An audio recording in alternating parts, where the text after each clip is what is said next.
whom are civilians. How do you deal with that, or what's your opinion, rather, regarding the crimes against humanity and war crimes, the trials currently taking place in Cambodia, made by the Khmer Rouge, when, if I may use the rather sloppy term, a mere 1.5 million people died, and put that into context with your 25 million you refer to in Russia?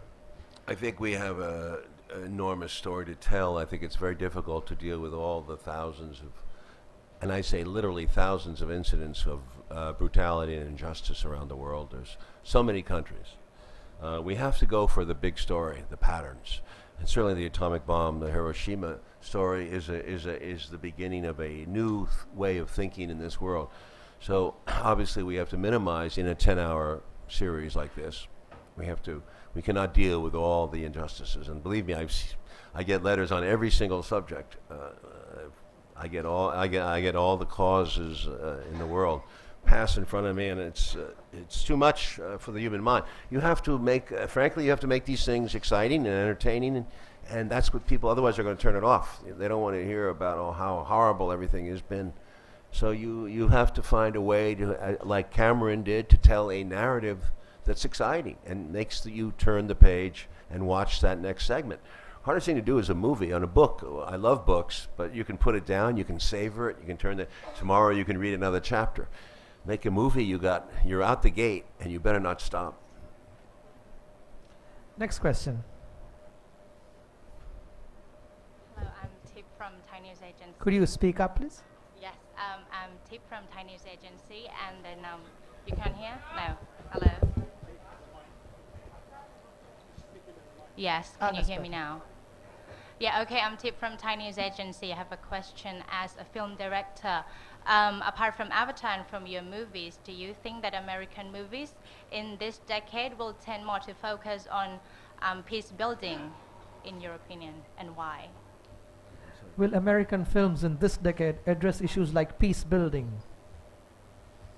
In your opinion. Well, I think Avatar is an interesting example of that, whether he admits it or not. There's a heavy allegory about technological superiority and the defeat of that by indigenous peoples. If you notice, their color is blue, and a white man joins them and he turns blue.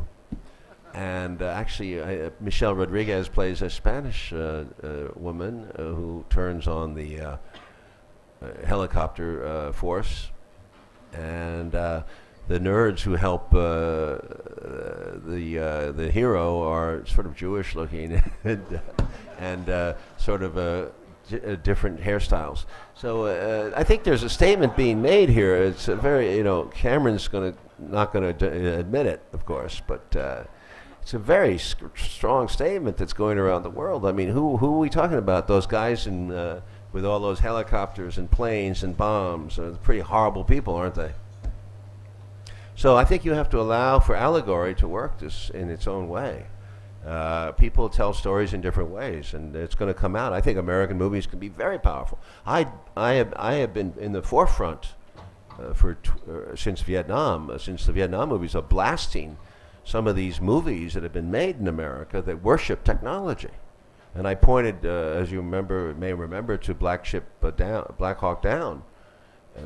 I found it to be an obscene movie, well made, very well made, in the best tradition, but an obscene movie that promoted the concept that these people were heroes for shooting down black people in Africa. And that the worship of these helicopters had a lot to do with George Bush's impression of war and going into Iraq 1 around that same time. If you remember, Black Hawk Down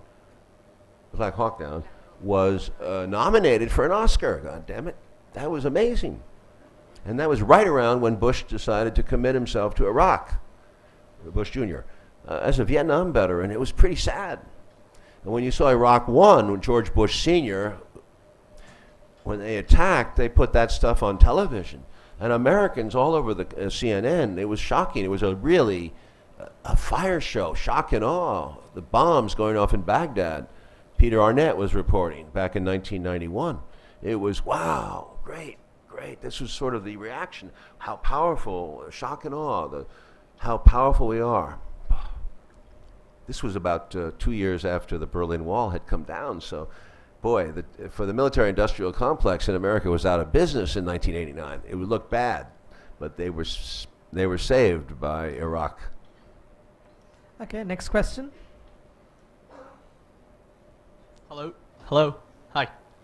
You've mentioned Bush multiple times and Blair once.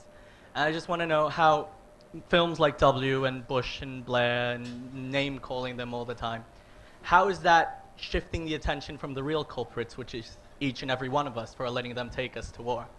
Do you think that by mentioning the names so many oftentimes we shift the blame away from ourselves and onto the politicians that we wish to make scapegoats? I definitely do. Yes, but you say name calling. Where do you start? I mean, Bush and Blair were characters in a movie where they were played, and they were very interesting characters. But through that process, that dramatic process of watching Josh Brolin play a character with some empathy, with some amusement, I think the audience, if they're paying attention, it's a subversive thing that's going on, because Americans did elect George Bush Jr. It's an amazing story. 2004 election is unbelievable to most of the world. The guy lied about Iraq. It was clear as a bell, and he still got elected because of national security.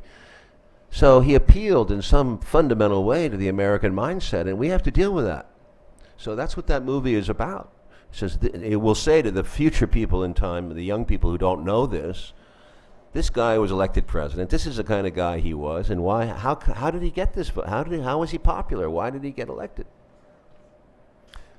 It's you got to start somewhere. To make a vague movie where you name corporate figures is also a technique that can work, and it has worked. But it has to be a well-told story.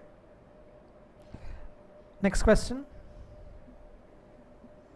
Hello, my name is Art. I'm a student from Shrewsbury International School, and I was just wondering, because looking at your filmography, it seems that you've never done a sequel before, and I was wondering what motivated you to do Wall Street 2. Well, 22 years later, it's a whole different ballgame.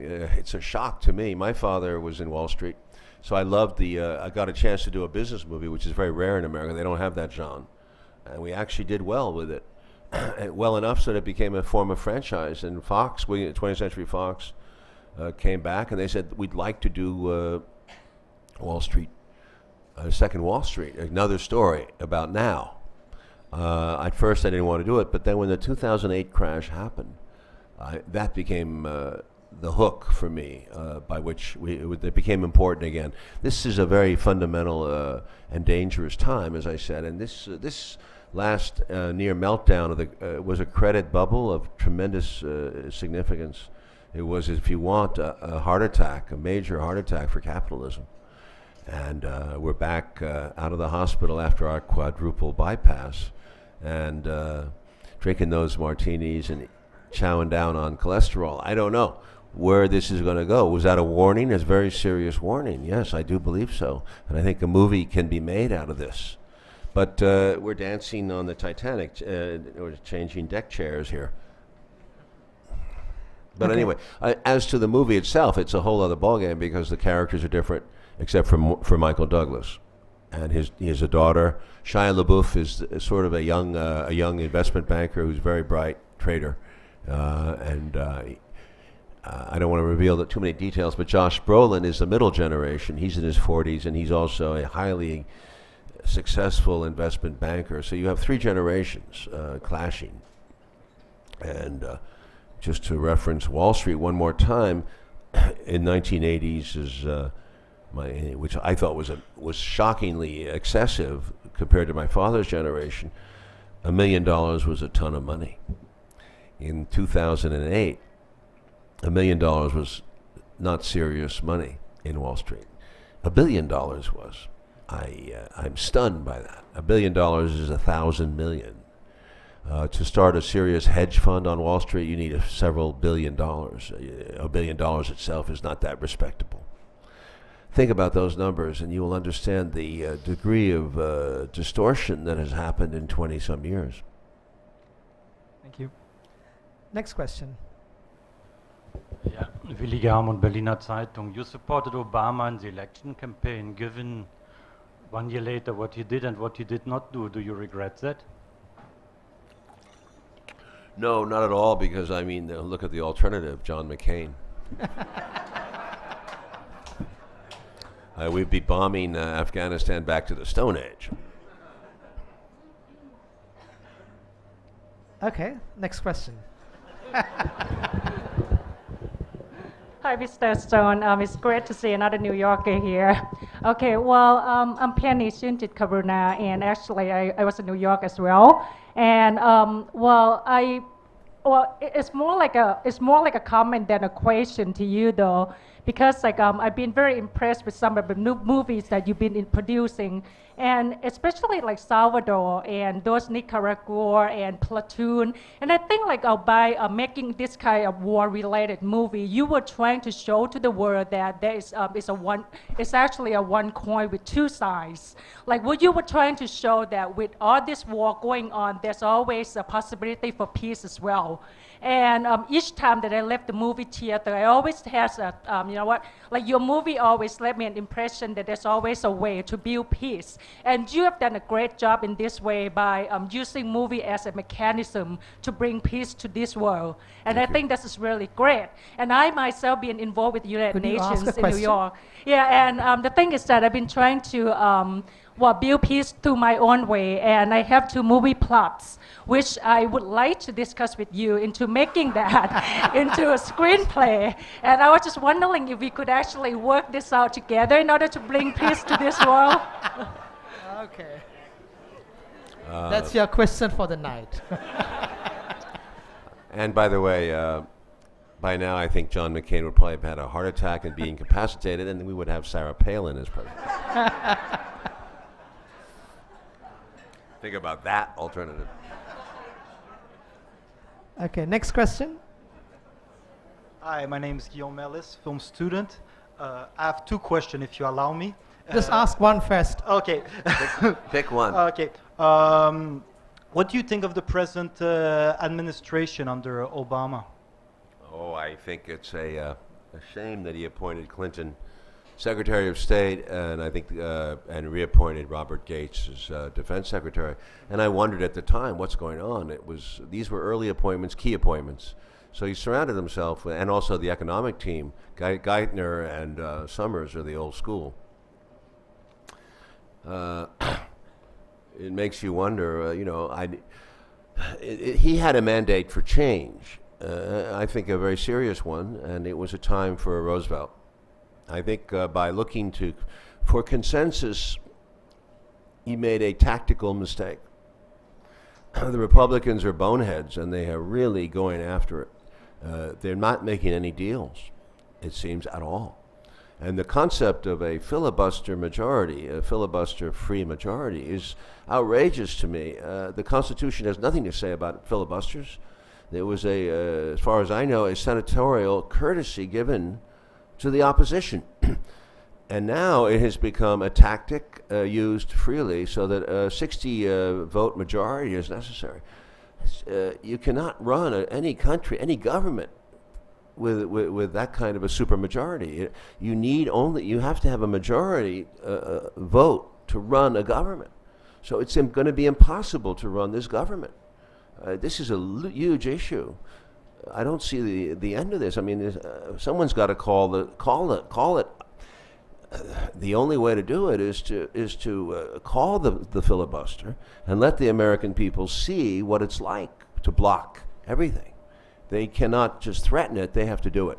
And unfortunately, with this filibuster rule being ridiculously was undermined, it's no longer like Jimmy Stewart in the Frank Capra movie, Mr. Smith Goes to Washington. Well, that's wrong. They should make the person who goes filibustering, make him stand up in there and talk for hours and let the American people see.